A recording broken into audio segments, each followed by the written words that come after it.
मैंने अभी ही बिटकॉइन और क्रिप्टो करेंसी के अंदर काम करना चालू किया है, पर जिसके अंदर मेरे को बैक टू बैक लॉस का सामना करना पड़ रहा है। यहाँ पर मैं मेरी लूजिंग स्ट्रीट को ब्रेक नहीं कर पा रहा हूँ। मैंने अभी कल ही एक ट्रेड लिया था डेली टाइम फ्रेम के हिसाब से कि मार्केट नीचे की तरफ जा रहा है, तो ग्रीन कैंडल बनी तो लास्ट में रेड कैंडल बनती हुई दिख रही थी, तो मैंने एंट्री कर दी क्योंकि चांस थे कि यार यहाँ से अच्छा डाउनफॉल आ सकता है। पर वो डाउनफॉल भी मुझे लॉस का ही सामना करना पड़ा। उसने ही मेरे को स्टॉप लॉस ही हिट हुआ है उसका। आज सुबह 6:30 बजे 7 बजे समथिंग स्टॉप लॉस हिट हुआ है, जिसका स्क्रीन शेयर मैं आपके साथ में शेयर करूँगा। बाकी ये हो क्यों रहा है, मैंने रियलाइज़ किया कि यार मेरे को लॉस का सामना क्यों करना पड़ रहा है। तो इससे मेरे को ये पता लगा कि मैंने कम से कम अलग अलग स्ट्रेटजी पे काम कर रहा हूँ। फर्स्ट ट्रेड जो मैंने लिया था अलग स्ट्रेटजी पे लिया था, सेकंड लिया तो अलग स्ट्रेटजी पे लिया, नया जो भी ट्रेड ले रहा हूँ नई नई स्ट्रेटजी पे ले रहा हूँ। जिसके कारण से मेरे को हर स्ट्रेटजी के अंदर नुकसान हो रहा है। उसके बजाय मैं एक ही स्ट्रेटजी में अभी तक ले रहा होता तो कोई तो ट्रेड मेरा प्रॉफिट में हो ही जाता। तो उस कारण से मेरे को लॉस हुआ है। तो मल्टीपल स्ट्रेटजी भी आपको फॉलो नहीं करनी चाहिए, और मैं खुद भी इसको अवॉइड करने वाला हूँ।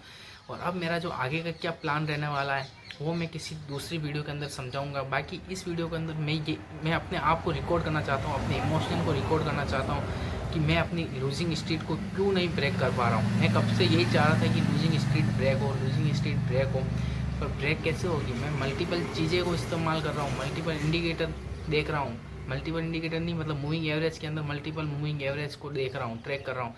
पर हर मूविंग एवरेज हर चीज़ मुझे स्टॉप लॉस का सामना ही करना पड़ रहा है। मैं ट्रेंड को फॉलो नहीं कर रहा हूँ, समझ रहे हो। बहुत सी चीज़ें होती है, मैटर करती है। पर अब मेरे को यहाँ पर ये रियलाइज़ हो रहा है कि एक स्ट्रेटेजी में काम करना पड़ेगा, और मैं मल्टीपल टाइम फ्रेम पे काम कर रहा हूँ। मतलब 1 मिनट में भी कर रहा हूँ, 5 में भी कर रहा हूँ, 15 में भी कर रहा हूँ, हावरली भी कर रहा हूँ और डेली में भी कर रहा हूँ। पर अब मेरे को कोई एक 1 टाइम फ्रेम चूज़ करना पड़ेगा। तो अब मैंने यहाँ पर 2 चीज़ों का काम करना स्टार्ट किया है, और उसके बारे में मैं आपको नेक्स्ट वीडियो में बताऊँगा। तो ये चीज़ मेरे को बहुत रिग्रेट कर रही है कि इन 2 चीज़ों के कारण से मेरे को मल्टीपल टाइम लॉस का सामना करना पड़ रहा है। पर अब मेरे को ये चीज़ पता चल गई, अब मैं इस पर काम नहीं करूँगा तो मेरे को और रिग्रेट हो सकता है। अब यहाँ पर मेरे को ये करना है कि इन चीज़ों को अवॉइड करनी है, एक स्ट्रेटेजी पे काम करना है और एक टाइम फ्रेम पर काम करना है, जिससे मैं अपने लूजिंग स्ट्रीट को ब्रेक कर पाऊँगा। देखते हैं आने वाला टाइम अब किस प्रकार से जाता है। और अपना अगर आप चैनल पर नए हो सब्सक्राइब कीजिए, जिससे मेरे जो भी होगा मैं आपके साथ में शेयर अवश्य करूँगा। बाकी देखते हैं अब आगे क्या होता है।